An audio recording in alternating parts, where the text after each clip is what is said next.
Asalaamu calaykum walaalayaal. Waanigoo walaashin hani oo inale mar kale ku soo dhawaaqay qiso aad iyo aad u xanuun badan. Qisadan waxay dhaxmartay gabar iyo waalidiinteeda. Gabadhan yar waxaa la dhahaa Riza. Waxay la nooshahay labadeeda waalid. Haddana waalidiinteeda innaba axsaan uma sameynayaan. Gabadhii hooyadii biyo qabow ayay ku soo kicisay. Aabihina waa kana sida aragta u qaylinayo oo leh maxaa u soo daahday. Way soo baxeen oo waxay soo aadeen dhanka iskuulka. Macallimadii ayaa salaantay aabihii iyo gabadhii waxayna ku dhahday fadhiista. Waxay u sheegtay gabadhiisa inayna aadi karin fasalka kale sababtoo imtixaanka ay aad iyo aad ugu hooseysay. Aabihii ayaa gabadhii canaantay. Waxay ku dhahday ha canaananin oo gabadhaada wax wanaagsan u sheeg. Markii cidda ay imaadeen waa kana qardaasiyo ayuu u kala dhigaya. Wuuna ku qaylinayaa si aad iyo aad u xun wali. Aabihii intuu is celin waayay xitaa heer wuxuu gaaray inuu gabadhiisa gacan u qaado. Sida aragtan ayuu u canaantay maskiinta. Gabadhi yareedo maskiinta ahayd waatana aad iyo aad ayay u fikiraysaa. Waxay ka fikiraysaa aabaheed wuxuu dhahay qaylida ku qaylinayay. Cuntadii ay soo qaadatay xitaa iyadoo cunin ayay meesha ku jiifatay. Waalidiinteeda ayaa u soo galeen iyadoo meesha jiifto. Waxay ku dhaheen sox meesha ka kac oo buug akhriso. Aabihii ayaa gabadha ku qayliyay. Waxay ku dhahday aaba hadda ayaan jiiftay wali ma hurdin. Aabihii gabadhiisu ma jaxin. Haddana dhanka kale waxaa ka soo booday hooyadii waxayna ku leedahay ha ka ogolaanin inay hurdo. Soxo buug akhriso ku dheh gabadhii. Wayna soo eriyeen. Waxayna soo aaday qolkeeda. Maalin maalmaha ka mid ah hooyadii ayaa waxay ka imaatay suuqa. Alaabtii ay wadana gabadhii ayay u dhiibtay. Gabadhii maskiinta ahayd way la daba dhacday. Hooyadii way sii dabaritay. Alaabtii intay isku keentay ay dhahday hoo qaad. Gabadha waxay dhashay kama soo qaadayso. Waxay oo la dhaqmanaysaa si xun. Ilmihii yaraayeen ay saaxiibo ahaayeen ay isla ciyaarayeen. Maalin maalmaha ka mid ah ayagoo ciyaarayaan ayaa gabar weydiisay waxayna ku dhahday maxaa miyaa lagu garaacay. Waxay ugu jawaabtay maya meel ayaan ka soo dhacay. Sidaa awgeed ayay ii gaareen dhaawacahan. Hooyadan waxay ka soo dagaatay gaarigeeda. Waxay u imaatay gabadheeda si ay iskuulka uga qaado. Gabadhii ayaa hooyadeed ku soo oroday. Hooyadii ayaa waxay weydiisay Riza maxaa aawa hooyada ma ku imaanaysa miya? Riza ayaa waxay ku jawaabtay maya hooyo way ii imaanaysaa. Halkan ayaan ku sugayaa. Ayada ayaa ii imaani doonto. Waxba ha ka walwalin. Wayna ka tagtay maamadii iyo gabadheedii. Siday hooyadeed u sugaysay habeen ayaa lagu gaaray. Way soo baxday oo waxay soo aaday dhanka xaafadda. Markay ilbaabka ka soo gashay waxay aragtay aabaheed oo meesha taagan oo ayada sugayo. Aabihii ayaa gabadhii asagoo waxba baraysanin qayli ka horgeeyay. Wuxuuna u qaaday gacanta. Dharbaaxa ayuu la dhacay maskiinta.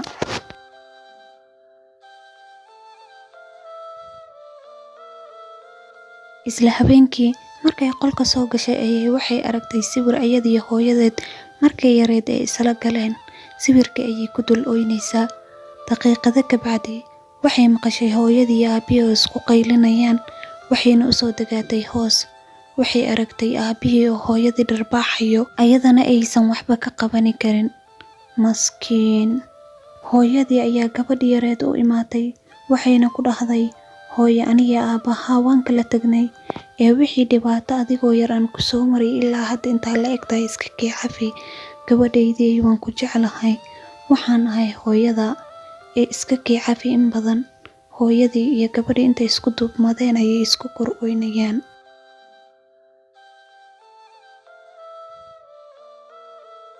Markay hooyadeed ka tagtay sawirka ayay wali haysataa. Sawirka ayay ku dul oynaysaa. Sawirka ayay laabta gashatay. Aad iyo aad ayayna u oysay gabadhan. Markii hooyadii guriga ay ka tagtay cidda waxaa soo food saartay dhaqaale la'aan. Aabihii shaqada waa laga soo eriyay waana lagu qayliyay. Wuu baryootamaya wuu calaacalayaa balse calaacalkiisa ninka dhageysanaya ma laho. Wuu soo tagay oo wuxuu soo aaday dhanka xaafadda. Asagoo jidka socda ayaa wuxuu soo xasuusanayaa qardaasii lagu soo tuurayay. dhaqaale xumada soo food saartay awgeed xitaa wuxuu gaaray inuu gaariga uu lahaa uu ku qoro waa iga beec. Nin ayaa u imaaday oo na kala wareegay gaarigiisa. Faqrinimada soo food saartay awgeed talada kuma kala yeelin gaariga uu iibiyay kala xitaa heer wuxuu gaaray guriga uu lahaa inuu ku qoro waa iga beec. wuu soo baxay asagoo jidka socda ayuu wuxuu soo xasuusanayaa xaaskiisa hore wixii dhaxmaray.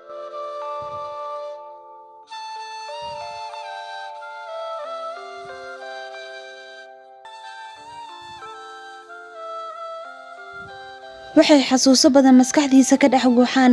asagoo jidka socda ayaa wuxuu arkay gabar iyo aabaheed. gabadha aabaha uu xambaarsan yahay haddana uu shushuminayo.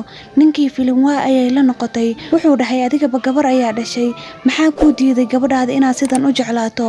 wuu soo orday oo wuxuu soo aaday dhanka guriga ayuu soo galay. orod ayuu ku soo furay ilbaabka asagoo ku qaylinayo riza gabadhaydii ku aawana. aabihiisu uu soo ordayay qolka gabadha ayuu soo galay, misna gabadha ma joogto. wuxuu ku qayliyay riza gabadhiisa ayuu hadda soo xasuustay. markaas ayuu oohin darteeda dhulka ugu dhacay.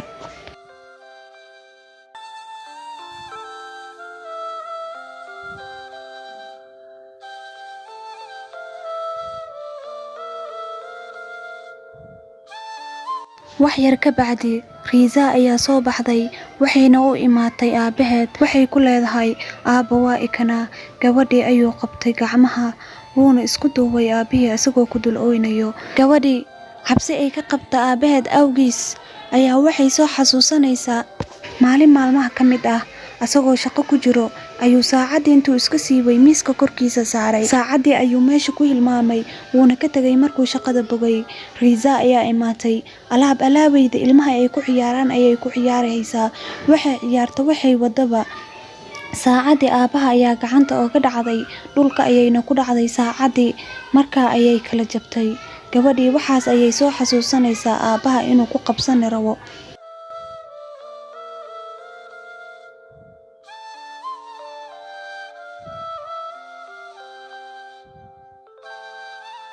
gabadhii aabahee intuu isku duubay ayuu si aad iyo aad ugu korweynayaa. wuxuu ku leeyahay gabadhaydii iska kii cafi, waxyaalo badan oo qalad ayaan kuu geystay, hore umaanan ogeyn. gabadhaydii waan ku baryayaa iska kii cafi ayuu leeyahay. balse gabadha weli waxaa maskaxdeeda ka dhex guuxiso siday aabaheed ugu keeni lahayd saacaddiisa. way soo baxday oo waxay soo aaday dukaan ugu dhawaa guriga. waxayna soo aragtay saacad. guriga ayay dib ugu soo laabatay. lacag yar ee dhurani jirta ayay guriga ka soo qaaday. markii meesha ay la imaatay ayaa lagu yiri lacagta weli aad iyo aad ayay u yar tahay. way soo baxday oo waxay soo aaday meel cid u dhaweed oo kafee lagu gadayay. waxayna u imaatay islaantii ugu weyneyd. waxayna ku leedahay miyaana ii shaqayni karaa beryo? waa laga diiday balse kamaysan ogolaanin. niyadana iskamay jabinin. islaantii ayay barbariday. ugu dambeyn waxay u sheegtay danteeda wayna ka aqbashay. waxaana lagu yiri waa diyaar, waa noo shaqaynaysaa. gabadhii aad iyo aad ayay u faraxday. waxayna u wada adeegaysaa dadkii imaadeen ayay shaahiya uga geynaysaa. waxay saas u shaqaysaba maalin kasta lacagta ay shaqaysatay ayaa la siini jiray. aad iyo aad ayayna ugu faraxday. intay soo oraday ayay waxay u imaatay meesha dukaanka. waxayna u soo iibisay aabaheed saacaddii.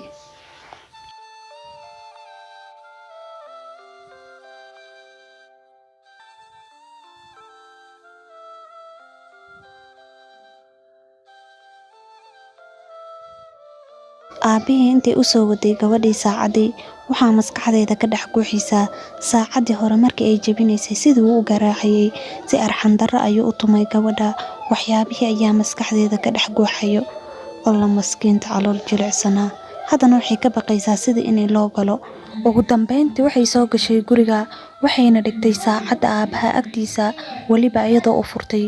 waxaana ku qoran aabba saacaddan waxay kaaga socotaa gabadhaada riza.